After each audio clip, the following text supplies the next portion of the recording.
Media మిత్రులందరికీ నమస్కారం. జై తెలంగాణ. నిన్న రాత్రి ఒక చిన్న సంఘటన జరిగింది. తెలంగాణ ఉద్యమకారులకు, ఉద్యమ వాయిస్ కు, రాజకీయ పక్షాలకు ప్రాతినిధ్యం వహిస్తున్నటువంటి వ్యక్తికి మధ్యలో, అంటే ఆయన కూడా రాజకీయ పక్షాల ప్రతినిధి అనుకుందాం, ఆ వేదిక మీద మాట్లాడుకుంటూ మాకు ఒక చిన్న భయం ఉంది.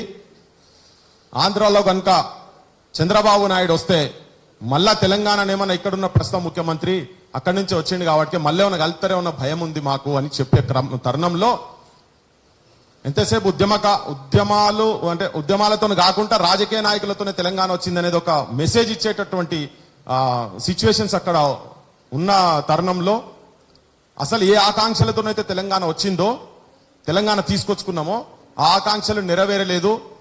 మీరు మళ్ళా దొంగలకు సద్దులు మోసినట్టే గత ప్రభుత్వాలు ఆంధ్ర పాలకుల చేతులలో మోసేది నీళ్ళు ఆగినోళ్లే మొన్న కేసీఆర్ దగ్గర ఉండి తెలంగాణను దమనకాండ జరుగుతుంటే చూసుకున్న నాయకులు కావచ్చు, అధికారులు వాళ్ళనే మళ్ళీ ఇప్పుడు ఫ్రెష్ గవర్నమెంట్ వచ్చిన తర్వాత కాంగ్రెస్ గవర్నమెంట్ లో వాళ్ళనే పెట్టిండ్రు అనే దాని మీద ఒక సంఘర్షణ రాత్రి జరిగింది. సో దానికి ఏంటంటే అసలు నిజంగా ఒక యావత్ తెలంగాణ సమాజానికి ఆలోచించాలనే ఒక మెసేజ్ ఇయ్యదలుచుకున్నాం. అసలు ఏం జరుగుతుంది తెలంగాణలో అని. కొంతమంది మాట్లాడుతుండ్రు, అరే మొన్ననే వచ్చింది కదనా, 6 నెలలు కూడా కాలేదు, ఇంకో ఒక వారం రోజులు అయితే 6 నెలలు అయితే 170 రోజులు అవుతున్నది తెలంగాణ అంటే కాంగ్రెస్ గవర్నమెంట్ వచ్చి 10 సంవత్సరాల నుంచి ఇవే మాట్లాడుతున్నాము.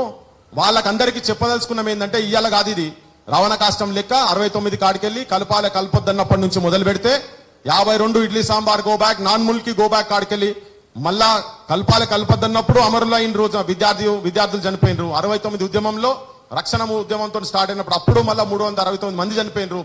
మొన్న కూడా మళ్ళా 1200 మంది విద్యార్థి యువకులు తెలంగాణ రాదేమో అని ఆత్మ బలిదానాలు చేసుకున్నారు. సో అప్పటి నుంచి కూడా మేమైతే నాకు తెలిసి 96 నుంచి స్టార్ట్ అయింది. బడుల గురించి కావచ్చు, ఉద్యోగాల గురించి కావచ్చు, వనరుల గురించి కావచ్చు, గద్దరు మిత్ర సాహిత్యంతో మళ్ళా మొదలైంది. అంటే అప్పటి నుంచి మేము మాట్లాడుకుంటూనే వస్తున్నామని చెప్తున్నా. కొంతమందికి తెలియకుంటే తెలుసుకోవాలి. ఇప్పుడే మాట్లాడుతుండ్రా, ఇప్పుడే వీటి గురించి చర్చ చేస్తున్నారు అనేది కాదు. సెల్ఫ్ రెస్పెక్ట్ మూవ్మెంట్, వనరుల దోపిడీ, ఇవి రెండు కలిపి చూడాల్సిన అవసరం ఉంది.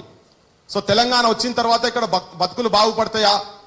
GO 36, GO 610, Girglani commission report 610 జీవోను ఆగమాగం చేసిండ్రు, ముల్కీ నిబంధనను మూలకేసి నూకిండ్రు, రాష్ట్రపతి ఉత్తర్వులు ఉత్తిమాట చేసిండ్రు, పేపర్ మీది మాట పెంట మీద నెట్టిండ్రు అని చెప్పని ఆ సాహిత్యాలతో వచ్చిన వాళ్ళం కనుక మొన్న గత ప్రభుత్వంలో చంద్రశేఖర్ రావు ముఖ్యమంత్రి ఉన్నప్పుడు అసెంబ్లీలో మాట్లాడుకుంటా, మొట్టమొదటి అసెంబ్లీలో మాట్లాడుకుంటా 2 లక్షల ఖాళీలు ఉన్నాయి తెలంగాణలో, మేము ఫిలప్ చేస్తాము అన్నారు.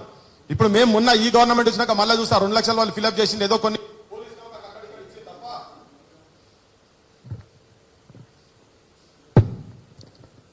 మేము మొన్న ఇక్కడనే ఏ డిపార్ట్మెంట్ లో ఎన్ని ఉన్నాయంటే దాదాపు 2,70,000 ఉద్యోగాలు. అంటే ఉద్యోగాలు ఇక్కడ వాళ్ళకు గత ప్రభుత్వం రాలే, ఈ ప్రభుత్వం వచ్చిన తర్వాత కూడా రాగానే జాబ్ క్యాలెండర్ విడుదల చేస్తాం వెంటనే అని చెప్పి ఇమ్మీడియట్ గా జాబ్ క్యాలెండర్ రిలీజ్ చేస్తామన్నారు. అది చేయలేదని చెప్పని అడుగుతున్నాం. అంటే ఇవాళ కొత్తగా వచ్చిన పంచాయతీ కాదు ఇది.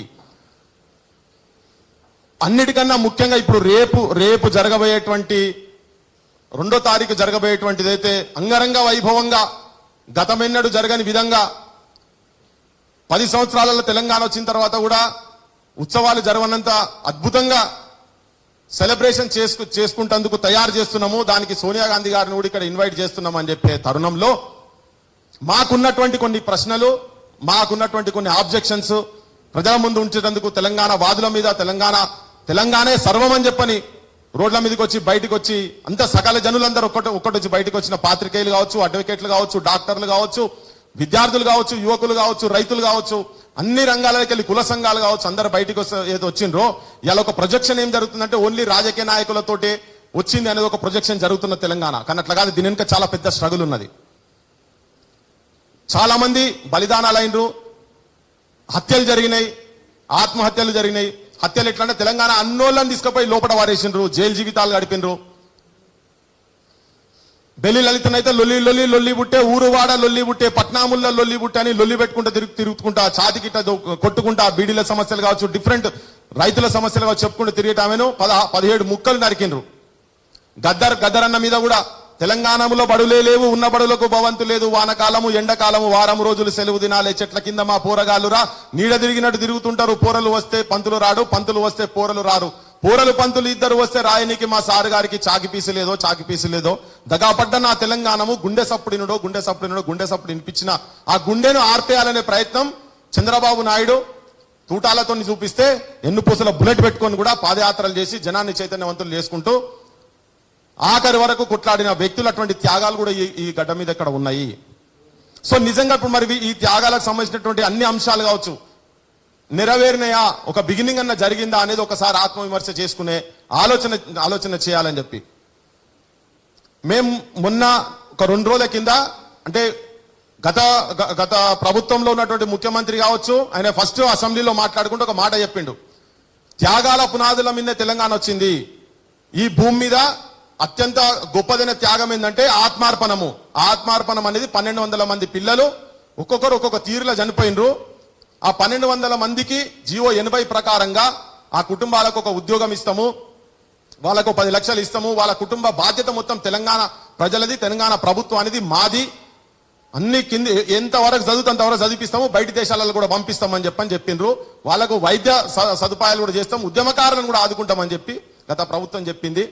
అది వాళ్ళు మేనిఫెస్టోలలో పెట్టిండ్రు, అది నెరవేర్చలే. మీకు కూడా ఒక చిన్న సంఘటన నేను చెప్పదలుచుకునేదంటే ఇప్పటికీ కూడా కొన్ని కుటుంబాలు మొన్న 2 రోజుల కింద పోయిన సంవత్సరం మే 26 తారీఖు గన్ పార్క్ దగ్గర కొన్ని కుటుంబాలను తీసుకొచ్చి పెట్టినాము.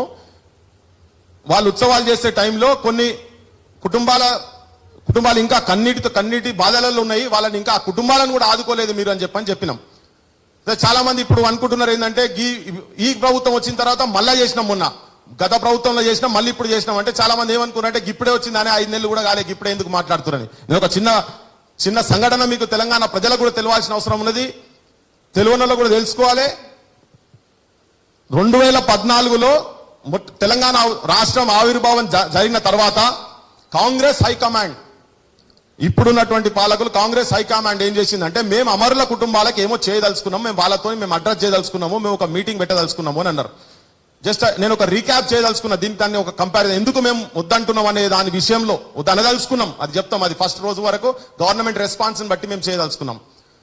అయితే మా ఎంబడి పడితే అప్పుడు మా పాశాంకులు గుర్తుకుందో లేదో నాకు తెలియదు కానీ హనుమంతరావు ఒకటే ఎంబడవాడి అమరుల కుటుంబాలను మరి మీరు చేసుకోరాదురా, ఒక దగ్గర తీసుకొచ్చి పెట్టాలి, మేనిఫెస్టో కమిటీ వస్తున్నది, జయరాం రమేష్ కొప్పులరాజు అంటేనే దేశం మొత్తం తిరుగుతున్నారు, మేము వాళ్ళని అడ్రస్ చేయదలుచుకున్నాము అని. అంటే మరి మీరు చేసుకున్నట్టే మా అమ్మాయిలు పోతే ఇళ్ళకి రానిస్తలేడు, ఓడు తిడుతున్నాడు, అవనకం తిడుతున్నాడు, జర మీ అసంటోళ్ళు అయితే నాతో కూడా కాదు, పృథ్వీరాజ్ అయితే కుటుంబాల మీద పనిచేసిందని చెప్పి నాకు అప్పుడు ఫోన్ చేస్తే నేను వద్దని చెప్పిన, గాల దగ్గర మనం ఎందుకు తీసుకోపోవడం చెప్పాను. లేదు తీసుకురావాలి అంటే 200 మంది కుటుంబాలు, అక్షరాల 188 అంటే దాదాపు 200 మంది కుటుంబాలను మేము తీసుకొచ్చి రాణా ప్రతాప్ హాల్ అని అంబర్పేటలో ఉంటది, ఆ హాల్లో వీళ్ళందరినీ జమ చేసి తీసుకొచ్చి ఆ కుటుంబాలందరినీ తీసుకొచ్చి అక్కడ పెడితే ఆ కుటుంబాల తరఫుకెళ్ళి మాట్లాడేటోళ్ళు కావాలనంటే ఆ కుటుంబాల తరఫుకెళ్ళి నేనే మాట్లాడిన వాళ్ళందరి తరఫుకెళ్ళి ఆ రోజు రికార్డు తీస్తే కూడా తెలుస్తుంది మీకు. ఈ రాష్ట్ర నాయకుల ముంగట మాట్లాడదలుచుకోలేదు, ఏమన్నా మాట్లాడితే నేను కేంద్రముల దగ్గర ముంగటే మాట్లాడతా, మీతో మాట్లాడ ఆ వేదిక మీద జానారెడ్డి నువ్వు నేమేనివాడి అప్పుడున్నటువంటి పిసిసి మన పొన్నాల లక్ష్మయ్య అందరూ చాలా మంది who is of Telangana leaders అందరు స్టేజ్ మీద ఉండే, ఆ స్టేజ్ మీద మాట్లాడినప్పుడు ఆ స్టేజ్ మీద వీళ్ళ సమస్యలు మొత్తం చెప్పినప్పుడు Jayaram Ramesh as a manifesto committee chairman గా ఆయన ప్రకటన చేసి మేము తప్పకుండా మీ డిమాండ్స్ నెరవేరుస్తాము, మేము తూచా తప్పకుండా అమలు చేస్తామని చెప్పి 2014 అంటే 10 సంవత్సరాల కింద వాళ్ళు ప్రామిస్ చేసిండ్రు, వాళ్ళ మేనిఫెస్టోలో వాళ్ళు కూడా పెట్టిరు, టీఆర్ఎస్ వాళ్ళు కూడా పెట్టిరు. అయితే ఇప్పుడు కొత్త ప్రభుత్వం రాగానే కాదు, ఈ ప్రభుత్వం వచ్చినప్పుడు కూడా గత ప్రభుత్వంలో 1200 మంది అమరులు అని చెప్పిండ్రు, మేము కూడా దాన్ని ఎండార్ చేస్తున్నాము, 550 మందికి మాత్రమే ఇచ్చిండ్రు కనుక మిగతా వాళ్ళకు మేము వెంటనే రాగానే ఇస్తాము అని చెప్పిండ్రు. ప్రభుత్వం వచ్చి ఇప్పుడు దాదాపు 6 నెలలు అవుతున్నది. ఇప్పటిదాకా వాళ్ళు కేంద్రంలో అప్పుడు పెట్టిండ్రు, ఇప్పుడు మళ్ళా పెట్టిండ్రు, ఇప్పటిదాకా కనీసం వాటి గురించి మాట్లాడతలేరు. సోనియా గాంధీ ఇంటి ముంగట పోయి సోనియా గాంధీ మీద కంప్లైంట్, పోలీస్ స్టేషన్ లో కంప్లైంట్ పోయి దారుణాలు చేసినటువంటి ఒక పూల అని చెప్పి కుమరయ్య భార్య, పూల అనే ఒక ఆడామె అమరుని భార్య, ఆమె కూడా ఇంకా ఇప్పటి వరకు రాలేదు. ఆ కుటుంబాలను తీసుకొచ్చే మేము మొన్న తీసుకొచ్చి తెలంగాణ సమాజం ముంగడ చూపించినాం. అట్లా చాలా కుటుంబాలు ఉన్నాయి. మేము మన తొలి వెలుగులో కూడా మేము పోయి ఇళ్లకు పోయి స్టోరీలు తయారు చేసినాం. ఆ ఇంటికి కూడా పోయినాం, చాలా కుటుంబాల దగ్గర పోయినాం. అయితే మరి వీళ్ళందరికీ వీళ్ళను కనీసం కూడా వాళ్ళ కుటుంబాలు వాళ్ళు ఎట్లున్నారు, ఏం సంగతి, ఇన్ని 6 నెలలు అయితే పట్టొద్దు. ఇవ్వాలనుకుంటే రేపు పొద్దుటి వరకు మొత్తం రిపోర్ట్స్ వస్తాయి. నువ్వు ఎవరెవరికైతే ఇయ్యలేదో ఆ 650 మంది లిస్ట్ వస్తుంది. అది ఇప్పటి వరకు వాళ్ళు కనీసం ఎంక్వైరీ చేసిన పాపాన పోలేదు. అర్జీలు ఇచ్చిండ్రు, ప్రగతి భవన్ పోయి ఆడ అప్లికేషన్స్, ప్రగతి భవన్ పోయి ఇప్పుడు ప్రజాభవన్ అయింది, ఆ ప్రజాభవన్ దగ్గర కూడా పోయి అప్లికేషన్లు ఇచ్చారు. కానీ వాటి మీద ఇప్పటి వరకు యాక్షన్స్ జరగలేదు. సో వాళ్ళకి ఇవ్వాలనా లేదా? ఎన్నో ప్రామిసెస్. సరే, ఇప్పుడు మేము మేనిఫెస్టో గొంతెమ్మ కోరికలు ఏం కోరతలేము ఈ ప్రభుత్వం తోటి. ఉద్యమకారులకు 250 గజాలు అన్నారు, వాళ్ళను గజాలు పక్కకు కూడా కనీసం ఆరోగ్యం బాగా లేకుంటే వాళ్ళ ఆరోగ్యం చూస్తుంటే హాస్పిటల్ పోయే పరిస్థితి కూడా లేదు. జీవితాలు మొత్తం సర్వనాశనం అయిపోయినాయి చాలా మంది. ఇక్కడ వనరుల దోపిడీ జరిగింది. నువ్వు ఉద్యోగాలు ఇస్తలేరు. నువ్వు ఏ రంగాలలో చూసుకున్నా కానీ వ్యవసాయదారులు కావచ్చు, ఇంకా ఆత్మహత్యలు ఆగుతలేవు ఇక్కడ. సో కొన్ని ప్రధానమైన అంశాలు కనుక నువ్వు అడ్రస్ చేయకుండా మీరు ఇక్కడికి వచ్చి ఉత్సవాలు చేసుకుంటున్నామని చెప్పి మళ్ళీ అది కూడా ఇంకొక విషయం నేను ఇక్కడ ఏం చెప్పదలుచుకున్నా అంటే, సోనియా గాంధీ అంటే కాంగ్రెస్ తెచ్చింది, సోనియా గాంధీ ఇచ్చింది అనే స్లోగన్ తీసుకొని పోతున్నారు వీళ్ళు. కాంగ్రెస్ అట తెచ్చిందట, సోనియా గాంధీ అంటే ఇచ్చిందట. సోనియా గాంధీ ఇస్తుంది కింద సోనియా గాంధీ పెరట్లో మొలిచేమన్నా కూరగాయలు, ఏమన్నా టమాటాలా, వంకాయలా, బీరకాయలా, బెండకాయలా? అది సోనియా గాంధీ ఇంట్లోకెళ్ళి పోయి తోటలకెళ్ళి తీసుకొచ్చాడు తెలంగాణ ఏమన్నా, లేకపోతే ఢిల్లీ రోడ్ల మీద దొరికేదా ఏమన్నా? అంటే వీళ్ళు ఎట్లా ప్రొజెక్షన్ చేసుకుంటారు అంటే అసలు మొత్తం దీని వెనకంతా కాంగ్రెసే ఉన్నది, కాంగ్రెస్ తోటే అయింది, పోరాటాలు కూడా కాంగ్రెసే చేసిండ్రు, సంపింది కాంగ్రెస్ యాక్చువల్ గా. కానీ మేమేందంటే ఎస్ అట్లీస్ట్ ఇచ్చింది ఆమె ఒక్కది, సోనియా గాంధీ ఆమె ఇనిషియేటివ్ ఉన్నది. కానీ అన్ని రాజకీయ పార్టీలు సపోర్ట్ చేస్తేనే తెలంగాణ వచ్చింది. కొన్ని అపోజ్ చేయొచ్చు, ఆంధ్ర వాళ్ళు కూడా అపోజ్ చేసిండ్రు. సరే, అది వాళ్ళు చేసుకున్న దానికే, వాళ్ళు చేసుకున్న కర్మానికే ఇవ్వాల్సిన సిచ్యువేషన్. మరి అట్లన్నప్పుడు 369 మందిని సంపించింది కూడా కాంగ్రెసే కదా ఆ ప్రభుత్వం. కాసు బ్రహ్మానందరెడ్డి విగ్రహం ఇంకా ఉన్నది. మాకు అవమానం అనిపిస్తుంది, ఇక్కడ ఉన్న వాళ్ళకు మాకు అవమానం అనిపిస్తుంది. దాని పేరు మీద పార్క్ ఉన్నది ఇక్కడ. తెలంగాణ అన్ని రోజులు ముఖ్యమంత్రి రైలు కూర్చున్నారు కాబట్టి, అధికారం గురించే తెలంగాణ మూవ్మెంట్ అడ్డం పెట్టుకున్నారు కాబట్టి వాళ్ళకు సోయి లేకుండా ఆ విగ్రహాలు ఇంకా అక్కడనే ఉన్నాయి. ఆ విగ్రహాలు ఇక్కడ పెట్టినవి కావు, మా ఊళ్ళవి కావు. 369 మంది చంపినటువంటి కిరాతకుని విగ్రహం అని చెప్పి దాని మీద పలగొడుతుంది పోయేటోళ్ళ మీద కేసులు పడ్డాయి. ఇవాళకి ఇంకా విగ్రహాలు అట్లనే ఉన్నాయి. వేరేటోళ్ళ మీద మాకు అబ్జెక్షన్ లేదు. మా చిన్నారెడ్డి విగ్రహాలు ఆంధ్రాలు ఉన్నాయి. దీనికి నేను ఏంటంటే నేపథ్యం ఇంకోటి ఏంటంటే, నేను గేయం గురించి మాట్లాడే దాని గురించి చెప్పేదాని సందర్భంలో నేను ఇది చెప్తా ఉన్నా. ఒక ముచ్చట మీకు ఇక్కడ చెప్పాలా. దీనికి ఏంటంటే ఊకే ఇయ్యలే, తెలంగాణ ఊకే ఇయ్యలే. నేను ఇప్పటిదాకా తెలంగాణలో ఎప్పుడు చెప్పలే ఒక ముచ్చట. నేను మీకు మీ అందరి ముంగట చెప్పదలుచుకున్న, ప్రజలందరి ముంగట చెప్పదలుచుకున్న ఈ సందర్భంలో చర్చ జరుగుతుంది కాబట్టి చెప్పదలుచుకున్నా. సోనియా గాంధీ దగ్గరికి ఒక పెద్ద చర్చ ఇక్కడ తెలంగాణలో జరుగుతుంటే, ఒక పెద్ద మనిషితో కూర్చొని ఏంది పరిస్థితి, ఎట్లా ఆత్మహత్యలు చేసుకుంటారు తెలంగాణలో. యాదిరెడ్డి అంటేనే పోయి ఢిల్లీలో పార్లమెంట్ ముంగట కూడా పోయి ఉరేసుకున్నాడు. ఇదంతా ఎటో కనబడుతున్నది. ఆఖరికి నమ్మకాలు సన్నగిల్లితే ఎవడన్నా తలకాయ తిరిగినోడు కనుక ఉండేది ఉంటే ఏదన్నా ఒకటి కానిస్టేబుల్కి ఇస్తే తుపాకీ పెట్టుకొని కంతల కాల్చుకున్నాడు. కానీ ఈ కంతల కాల్చే తుపాకీ కనుక తీసుకుపోయి ఏదో నేషనల్ లీడర్ మీద కంతల కనుక పెడితే పరిస్థితి ఎట్లా ఉంటుంది అంటే, ఒక చర్చ జరిగినప్పుడు ఒక పెద్ద మనిషి తెలంగాణ యువకుల విద్యార్థుల మనసులలో ఎట్లా ఉన్నదని చెప్పిన ఒక ఆలోచన చెప్పేటందుకు కానీ ఆయన ఢిల్లీకి పోయి సోనియా గాంధీని కలిసిండు. ఇది మొదటిసారి నేను చెప్తున్నా. ఇది సోనియా గాంధీని కలిసిండు. కలిసి కూర్చుంటే ఇంటర్వ్యూ ఆమెతో ఒక 5 నిమిషాలు ఇట్లా మాట్లాడి పంపిద్దామని చెప్పని కూర్చుంటే ఆమె దాదాపు అర్ధ గంట కూర్చున్నది. ఎందుకంటే ఆయన ఒక ఇంపార్టెంట్ విషయం చెప్పిండు. మేము ఇక్కడ చర్చ చేసుకున్న విషయం సోనియా గాంధీ ముంగట ఏం చెప్పిండంటే, అమ్మా మంచో చెడో మాకు ఎరకలేదు, కానీ మీ అత్త సిక్కులతో పెట్టుకున్నది, గురుద్వారాలకు పంపించింది మిలిటరీని, అది మంచో చెడో మాకు సంబంధం లేదు. కానీ వాళ్లకు సంబంధించినటువంటి వ్యక్తులు ఆ సిక్కు మతాన్ని అవమానం చేసిందని చెప్పి నీ ఇంట్లో సెక్యూరిటీ కాపలా ఉన్నటువంటి వాళ్ళు కన్నెర చేస్తే కాల్ చేసిండ్రు, మీ అత్తను కాల్ చేసారు, చచ్చిపోయారు నీ కళ్ళ ముంగట, నువ్వు చూసినవి అని. ఎల్టీటీఓలు ఎక్కడో ఇక్కడ నుంచి తమిళనాడుకి వెళ్ళిపోయి అక్కడ ఏదో వాళ్ళ బాధల వాళ్ళేదో ఇబ్బంది పడుతుంటే ఐపీకేఎఫ్ అనేది ఇక్కడ నుంచి ఫోర్స్ పోయి అక్కడ పోయి అరాచకాలు చేసిరని కోపంతో కన్నెర చేస్తే ఒక శివరాసన్ ఒక ధనుష్ అంటోళ్ళు ఇక్కడికి వచ్చి నీ భర్తను ముక్కలు చేసిండ్రు. ఏండ్ల నుంచి ఉన్నది తెలంగాణ పోరాటం అనేది, ఏండ్ల నుంచి నడుస్తున్నది. ఇప్పటిదాకా వాళ్ళు మందిని కావాలనే ప్రయత్నం ఇక్కడ జరగలేదు. కానీ అక్కడి నుంచే నక్సల్ ఉద్యమాలు పుట్టినాయి, ఇవన్నీ పుట్టినాయి. కాబట్టి ఏమవుతుందో తెలియదు. ఒకవేళ ఆశలు సన్నగిల్లితే రేపొద్దుగా నీ అత్త సాగు చూసినావు, నీ భర్త సాగు చూసినావు. రేపు ఎవరన్నా అట్లనే కన్నెర చేస్తే రేపు రాహుల్ గాంధీని కూడా చంపటందుకు తెలంగాణ యువకులు వెనుకకు పోరు అని చెప్పంగానే కూర్చున్నది ఒక్కసారి ఇట్లా లేచి కుర్చీ పక్క జరుపుకొని వాట్ ఆర్ యూ టాకింగ్ అని. నేను ఫ్యాక్ట్ మాట్లాడుతున్నా అని చెప్పిండు. నేను నిజం మాట్లాడుతున్నా, మీరు ఆత్మవిమర్శ చేసుకోండి. ఆ పక్కకు తీసుకుపోయిన ఆమె ఒక లేడీ ఉండి, సార్ మీరేంది ఇంత పచ్చిగా, నేను పచ్చిగా చెప్పదలుచుకున్నా అని చెప్తున్నా. యువకులు ఆవేశంలో ఉన్నారు, మీకు తెలుస్తలేదు, ఏమన్నా జరగవచ్చు. నేను కూడా చెప్తున్నా, the most powerful weapon in the universe is the human soul on fire. ఒక్కసారి వాడు మనిషి అనుకుంటే లోపల కనుక అనుకునేది జాన్ ఎఫ్ కెనడీని, ప్రపంచంలో పెద్ద పెద్ద దేశాలు అమెరికా మీద దాడి చేస్తే కూడా జరగని నష్టాన్ని కెనడీని ఒక్కడు తలకాయ తిరిగినోడు చంపి పడేసిండు. అది కరెక్టో కాదో తెలియదు, వరల్డ్ ట్రేడ్ సెంటర్లను కొట్టి పడేసిండు. తప్పు, అది చేసే యాక్షన్ తప్పు. కానీ మీరు ఒక నిర్ణయం తీసుకోండి. తెలంగాణ ప్రజలకు, తెలంగాణ ఆకాంక్షలకు మీరు ఇప్పటిదాకా ఏళ్ల నుంచి 70 ఏళ్ల నుంచి సతాయిస్తున్నారు వాళ్ళను, వాళ్ళకి 60 ఏళ్ళ నుంచి సతాయిస్తున్నారు, మీకు ఆ తెలంగాణ ఇచ్చేసానని చెప్తే ఆమె ఒక అర్ధగంట కూర్చోబెట్టి మాట్లాడి ఛాయ్ దాపించి పంపించి నన్ను I will seriously think on this అని చెప్పని అన్నది. సో అది ఉట్టిగా రాలే, తమాషాలు చేస్తే రాలే, ఎవడో సప్పట్లు కొడితేనో లేకపోతే ఈ దొంగ నిరాహార దీక్షలకు ఇట్లా రాలే. తెలంగాణ ప్రాంతంలో ఉన్నటువంటి ప్రజలు మొత్తం ఏకమయ్యి భారత రాష్ట్రపతులను కాడికెళ్ళి కాంగ్రెస్ అధ్యక్షురాలు కావచ్చు, యూపీఏ చైర్మన్ కూడా తెలంగాణలో అడుగుపెట్టే పరిస్థితి లేకుండా ఒక్కసారి గతం ఆలోచించుకోండి మీరు.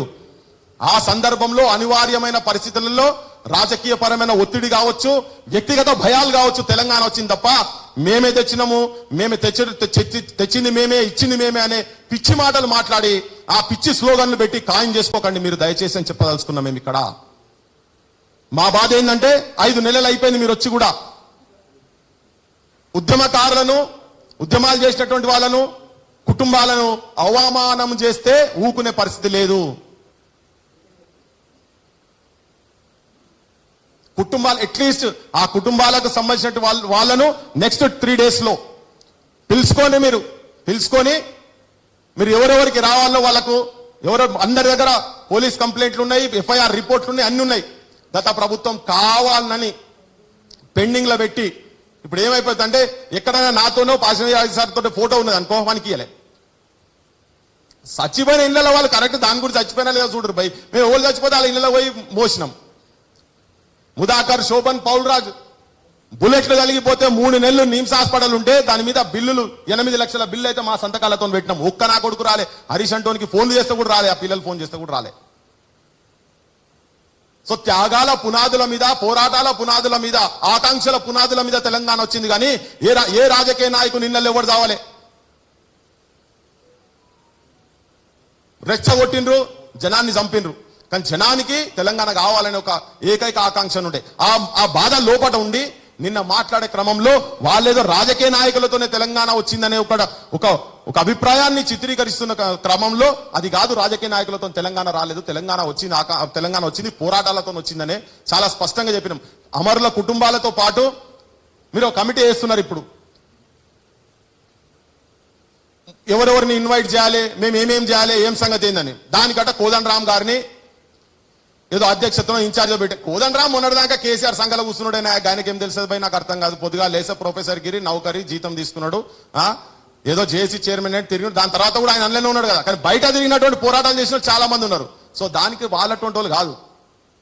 నిజంగా కమిటీ తెలుసుకుంటే ఇగో ఇటువంటి వాళ్ళని పెట్టి నువ్వు కమిటీ వేస్తే నిజంగా కూడా ఎవరు తిరిగిండ్రు, ఏం జరిగింది అనేది ఒక స్పష్టత వస్తుంది. మీరు ఎవరికి ఏం చేయదలుచుకున్నారో, ఏం చేయకూడదు, అందరికి ఉచిత వైద్యం ఇచ్చే రాదు ఒక కాలవడి మాకు క్లారిటీ వచ్చేస్తుంది. అంటే మీరు ఇప్పుడు విద్యా సంవత్సరము మొదలైతున్నది, ఇప్పటిదాకా రిక్రూట్మెంట్ లేవు. సింగిల్ టీచర్ బడులు తెలంగాణలో దాదాపు 6,800 ఉన్నాయి. సింగిల్ క్లాస్ రూమ్ బడులు తెలంగాణలో 7,000 బడులు ఉన్నాయి. 6,000 బడులు తెలంగాణలో మూతపడ్డాయి.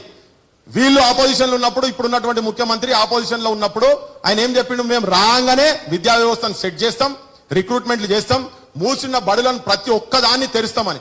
మనం మేము మాట్లాడుతుంటే ఒక 600 కోట్లు ఇచ్చినట్టు. 600 కోట్లు దేనికైతే? తాగుబోతు అడ్డాలుగా తయారు చేసి తెలంగాణలో మేము ఈ 6 నెలల్లో బెల్ట్ షాపులు బంద్ చేస్తా అని చెప్పిండ్రు. బెల్ట్ షాపులు ఇప్పటికి ఇంకా గ్రామాలలో బెల్ట్ షాపులు ఉన్నాయి. మరి నువ్వు 6 నెలలు పడుతుందా దానికి ఆపేటందుకు? అందుకే మా ఆబ్జెక్షన్స్ ఉన్నాయి. తెలంగాణలో మొత్తం విధురాలు తయారవుతున్నారు. భారతదేశంలో నెంబర్ 1 స్థానం విధురాల స్థానం భారతదేశంలో తెలంగాణదే అని చెప్పే సిచ్యువేషన్ లాస్ట్ టైం ఉన్నదని ఇప్పుడున్న ముఖ్యమంత్రి ఆపోజిషన్ లో మాట్లాడారు. మేము కూడా మాట్లాడాం ఆ మాటలు, మమ్మల్ని చూసి ఆయన కూడా మాట్లాడింది. కానీ వచ్చినాక 6 నెలలు పడుతుందా బెల్ట్ షాపులు బంద్ చేసేందుకు? బంద్ చేస్తలేరు. ఈ ప్రశ్నలు ఆవిర్భావం సందర్భంగా ఎన్నో ఇండ్ల చీకటి ఉంటుంది కాబట్టి మాట్లాడాల్సిన పరిస్థితి ఉందా లేదా? మొన్నొక ప్రశాంత్ అనే పిల్లగాడు భువనగిరిలో ఫుడ్ పాయిజన్ అయ్యి సోషల్ వెల్ఫేర్ హాస్టల్లో ఎంత దరిద్రమైన ఫుడ్ ఉన్నదంటందుకు నిదర్శనం ఏంటంటే ఫుడ్ పాయిజన్ అయ్యి పిల్లగాడు వారం రోజులు ఇక్కడ రెయిన్బో హాస్పిటల్ నుండి చనిపోయిండు. ఇలా సంఘటన చెప్పేది ఏంటంటే చనిపోయింది, అయిపోయింది. మీరు సక్రమంగా బువ్వ కూడా పెట్టలేని ప్రభుత్వం తయారైపోయింది. ఓకే, వాళ్ళు ఎట్లున్నారో మీరు అట్లనే ఉన్నారు. కానీ డెడ్ బాడీని తీసుకొని రెయిన్బో హాస్పిటల్కి వెళ్ళి తీసుకుపోతుంటే బేగంపేట పబ్లిక్ స్కూల్ ఎదురుగా శవం పక్కకున్నటువంటి తల్లిని, తాతను, ఇద్దరిని పోలీస్ అయినా లిటరల్ గా నెట్టి పడేసిన అంబులెన్స్ లకి కిందికి నెట్టి పడేసారు. మీరు అనుకోవచ్చేగా శవం పక్కకున్న తల్లిని నెడతారా అని చెప్పని మీకు డౌట్ రావచ్చు, జనానికి కూడా డౌట్ రావచ్చు. పృథ్వీరాజ్ చాలా ఎక్కువ చెప్తుండేదని. వాళ్ళు ఏమో మీరు ఇక్కడికి వెళ్ళి దిగురామా, మేము శవాన్ని వేరే దగ్గర తీసుకుపోతున్నాం. నా కొడుకు శవాన్ని ఎక్కడ తీసుకుపోతారా, మేము ఉండాలి కదా శవం పక్కకండి. పోతవా లేదా అని. మేము బోం, నా బిడ్డ శవాన్ని వదిలిపెట్టి, మేము నా కొడుకు శవాన్ని వదిలిపెట్టి నేను బోనంటే ఆడ తోపులాడలా కాలుతోంది అంతే, కింద పడ్డారు. అది నేను పొద్దుగాల పోయి చూసిన. నేను వాడు నాగరాజు అనే ఒక సబ్ ఇన్స్పెక్టర్. అంటే మీ యాటిట్యూడ్, నా పొద్దుగాల వచ్చి కూడా వాళ్ళంటే ఏలు పెట్టి బెదిరిస్తున్నారు. వాళ్ళని వెతికేటందుకు 5 గంటలు పట్టింది. తెల్లారు 5 అయింది, దాదాపు 12 బావు ప్రాంతంలో జరిగితే మేము వాళ్ళ మీద యాక్షన్ తీసుకున్నటువంటి సంఘటన జరిగేటప్పుడు మాట్లాడదు. దాని గురించి ఇంకా సంవత్సరం ఆగాలనా మేము? ఇప్పుడే ఎందుకు మాట్లాడుతుంటే ఎప్పుడు మాట్లాడాలి మరి? ఇంకా 5 ఏళ్ల తర్వాత మాట్లాడమంటారా? రేపు సోనియా గాంధీని తీసుకొచ్చి అంగరంగ వైభవంగా చేసి ఓ 10 మందిని తీసుకొచ్చి ఓ 150 రూపాయలు 200 500 సార్లు తీసుకొచ్చి వాడేసి ఓ ఫోటో దిగి ఆ పక్కకి ఇంత ఫ్రేమ్ ఇచ్చేసి అది పెట్టుకొని కూర్చోవాలనా? ఇవా తెలంగాణ కావాల్సినవి? మేము ఇప్పుడు కాదు మాట్లాడుతున్నది, ఆంధ్ర పాలకులు ఉన్నప్పుడు మాట్లాడినాం. ఇక్కడ వనరుల దోపిడీ కాదు, ఇండస్ట్రీ డీఇండస్ట్రియలైజేషన్ డీమ్యానుఫ్యాక్చర్ చేసినప్పటి నుంచి కూడా మాట్లాడుతున్నాం. ఆల్విన్లు, హెచ్ఎంటీలు అన్ని బంద్ అయ్యేటప్పుడు గురించి మాట్లాడుతున్నాం. ఇక్కడ ఎన్కౌంటర్లు, ఫేక్ ఎన్కౌంటర్లు జరిగినప్పుడు కూడా మాట్లాడినాం. యూనివర్సిటీలో ఉద్యోగాలు ఉన్నప్పుడు మాట్లాడాం. మళ్ళీ కదా అవుట్ సోర్సింగ్ ఉద్యోగాలు ఉంటేనే వాటికి మాట్లాడాలి కదా. నిన్న మళ్ళీ ఒక కేసు కూడా అట్లే ఉద్యమాలలో జరిగిన పిల్లల్ని ఇప్పుడు కూడా స్పేర్ చేస్తలేరు. దొంగ కేసులలో పెట్టి లోపడేసే సిచ్యువేషన్ అయ్యి కేసులు విత్డ్రా చేయాలి. ఇమీడియట్ గా మీరు 3 days లో మీరు ఎంక్వైరీ చేసుకొని కూర్చోండి. దొంగ కేసులు గత ప్రభుత్వంలో పెట్టిన దొంగ కేసులు కూడా విత్డ్రా కావాలి. మీరు ఉద్యమకారులకు మీరే చేస్తామన్నారు కదా. మేము 100 రోజుల లోపల ఏవేవైతే ప్రామిసులు చేసిందో వాటి గురించి మాట్లాడుతున్నాము. ఇంకొక పెద్ద కుట్ర ఏం జరుగుతున్నదంటే, గ్రామీణ ప్రాంతాలలో ఉన్నటువంటి పేద ఎస్సీ, ఎస్టీ, బీసీ కావచ్చు, పేదలు ఉన్నటువంటి అగ్రకులాల్లో పేదలు ఉన్నటువంటి వాళ్ళని కూడా దెబ్బ కొట్టేటువంటి ఒక అద్భుతమైన ప్లాన్ ఏం చేస్తున్నారు వీరంటే, వాళ్ళు మేనిఫెస్టోలో కామారెడ్డి డిక్లరేషన్లు ఏం చెప్పారంటే 42% బీసీలకు మేము రిజర్వేషన్లు ఇస్తాము లోకల్ బాడీస్ లా అని చెప్పిండ్రు. కానీ ఇప్పుడు మొత్తం తయారీ ఏం చేస్తున్నారంటే వాళ్ళు ఇమ్మీడియట్ గా మేము ఎలక్షన్స్ పెడతాము మేము. ఎందుకంటే పాత దాంతోనే చంద్రశేఖరరావు అంటేనే 33, 34 ఉన్న దాన్ని 18% తీసుకొచ్చి కింద పడేసిండు.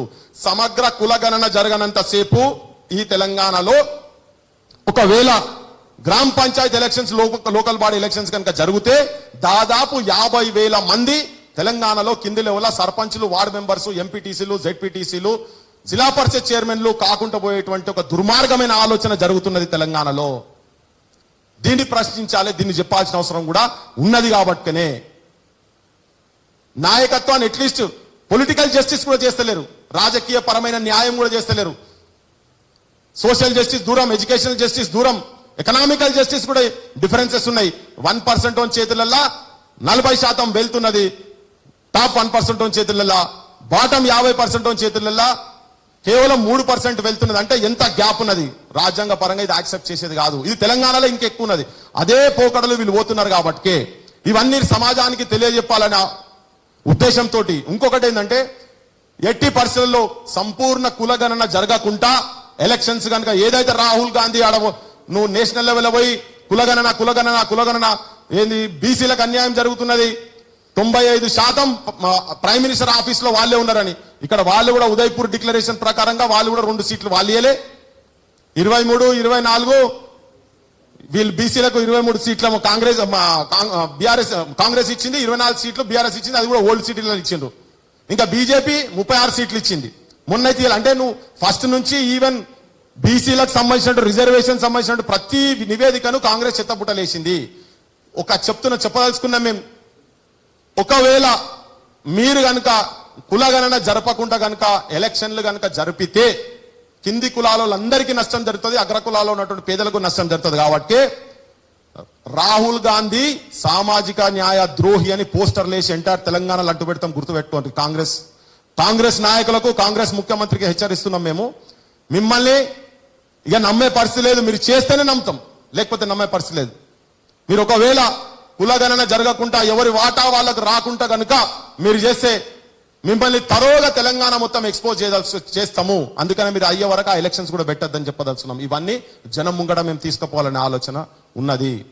సో ఈ సంఘర్షణ అయింది కాబట్టి ఇంకా చాలా విషయాలు ఉన్నాయి, మిగతా వాళ్ళు కూడా అందరు మాట్లాడతారు స్పష్టంగా.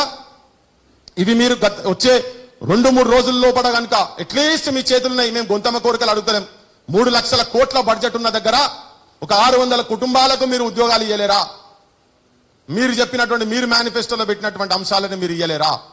ఉద్యమకారులకు మీద కేసులు ఎత్తేయలేరా మీరు? ఇవి మీ చేతులలో ఉన్నాయే కదా. ఆ ఆఫీసర్లు ఎవరైతే గత ప్రభుత్వాలు ఉన్నారో వాళ్ళే హెడ్స్ అయి కూర్చున్నారు కదా, వాళ్ళని తీయలేరా? ఇవి మీ చేతుల్లో పనిలే కదా. మేము పెద్ద పెద్ద ప్రాజెక్టులు అడుగుతలేం కదా. తర్వాత ఒక భయం కూడా ఏమున్నదంటే అక్కడోళ్ళు అంతా కలిసి ములాఖాత్ అవుతారేమో అని. ఇక ఆఖరి అంశం, నేను ఒక 3 రోజుల నుంచి లేవనెత్తిన అంశం మీద ఒక చిన్న క్లారిఫికేషన్ ఏంటంటే, నిన్న మేమేందంటే జయ జయ హే తెలంగాణ జననీ జయ కేతనం అనే గేయాన్ని మా పెద్ద మనిషి ఏం పేరు కాదు అందశ్రీ కీరవాణి, ఈ కీరవాణి చంద్రబాబు బాణీలు, ఆంధ్ర వాణిలు, ఆంధ్ర బాణీలు మాకు అవసరం లేదు. ఎందుకంటే అట్లీస్ట్ రాష్ట్రీయ గీతం అన్నా, రాష్ట్రీయ గీతం వేరే అన్నిట్లలో కలవచ్చు, చేయొచ్చు, ఇదంతా వేరే విషయం. కానీ ఒక ప్రమాదం ఏమున్నదంటే ఇక్కడ ఇప్పటికే మేము ఇవన్నీ విని ఉన్నాం. తెలంగాణకి బట్టలు నేర్పించింది మేమైనా, ఆంగిలా కూడా దొరకరా తెలంగాణకి సంస్కారం లేదు, తెలంగాణలోకి భాష లేదు, తెలంగాణకు భాష రాదు, తెలంగాణ యాస భాషల మొత్తం గుండాలు, రౌడీలు, లాస్ట్ కు ఇక్కడున్న దేవతల పేర్లు, మా యాదగిరి పేరు కూడా యాదగిరి అని చెప్పి క్రిటిసైజ్ ఆ గుండాలకు, రౌడీలకు ఇటువంటి పేర్లు పెట్టి ప్రొజెక్షన్ చేసి మమ్మల్ని అవమానించింది. కాబట్టి రేపు నువ్వు గనక అదే ఆంధ్రాకు సంబంధించినటువంటి కీరవాణి చేతుల్లో పెడితే మా మీద పర్మనెంట్ గా, అరే మీ కనీసం మీ రాష్ట్రీయ గీతాన్ని మ్యూజిక్ ఇచ్చేటువంటి స్థాయి ఉన్న మ్యూజిక్ డైరెక్టర్లు కూడా మీ దగ్గర లేరారా నాయన అని చెప్పని మాట్లాడే పరిస్థితి ఉన్నది. కాబట్టి ఆ పరిస్థితి రానియకుండా ఉండాలని, అదే దీని గురించి నేను ఆపోజ్ చేసుకుంటూ మాట్లాడితే, ముఖ్యమంత్రి గారు నిన్న ఒక స్టేట్మెంట్ ఇచ్చిండ్రు, నాకేం సంబంధం లేదు, అది ఏది ఉన్నా కానీ ఆయననే చూసుకోవాలి, రైటర్ చూసుకోవాలి, అది నేను దాన్ని వ్యతిరేకించా సపోర్ట్ చేయ. ఈ 50-50 కథ ఏంది ఆయన అనేది? దోబికా కదా, నా గడ్కా నా ఘాట్కా లెక్కున్నది నీ ముచ్చట 50-50. ఎందుకంటే గురువు కూడా 50-50 గాడే కదా, 2 కళ్ళ సిద్ధాంతం వాడు. ఆ 2 కళ్ళ సిద్ధాంతం ఆయనది. ఇప్పుడు ఈయన కూడా ఇటుండేట అటుండే. నువ్వు ముఖ్యమంత్రి, నువ్వు అందశ్రీ నాన్నయ్య, నాకు అర్థం కాదు. ముఖ్యమంత్రి నువ్వు, నీ చేతిలో బాధ్యతలు పెట్టిరు కదా. రేపు తరాలు అవమానపడే లెక్క చేయకండి మీరు, అది బంద్ చేయండి. పర్మనెంట్ గా నీ మీద మాత్రం బ్యాడ్ మార్క్ అవుతుంది. ఆయన కూడా ఏం చెప్పిండు, ప్రభుత్వాలు ఉన్నాయి కాబట్టి ఓ స్టేజ్ అన్నారు తెలంగాణలో ఎవరున్నారు చూపి అని అనుకుంటేనే రికార్డులో అందశ్రీ మళ్ళీ ఏమన్నాడు, అన్ని నేను అనుకున్నట్టు ఉండయి, కొన్ని ప్రభుత్వం చేతుల్లో ఉంటే ఆయన మీద ఒత్తిడి జరుగుతున్నది అనిపిస్తుంది నాకు. అందశ్రీ అన్న మీద ఒత్తిడి జరుగుతున్నది. ఏ మ్యూజిక్ అవసరం లేదు మాకు, ఆడ తీసుకొచ్చి ఒక 1,00,000 మందితో 1,00,000 మంది ముంగట వస్తే కోరస్ నుంచి పాడతారు, గిన్నిస్ రికార్డులో పోతుంది. అది తెలంగాణ రాష్ట్రీయ గీతము.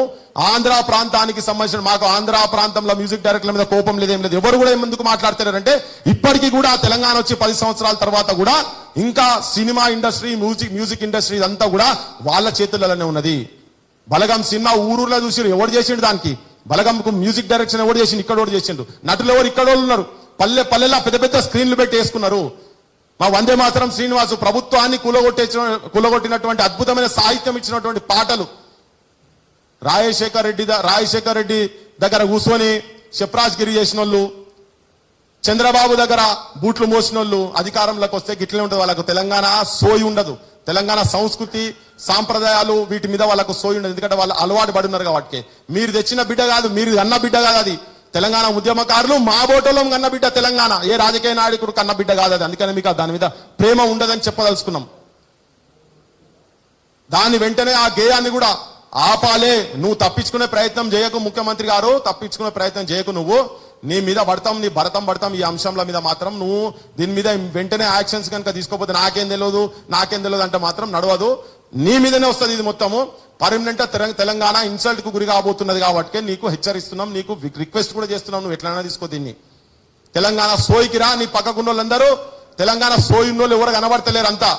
ఈ పదవులు కోదండరామ్ గారు,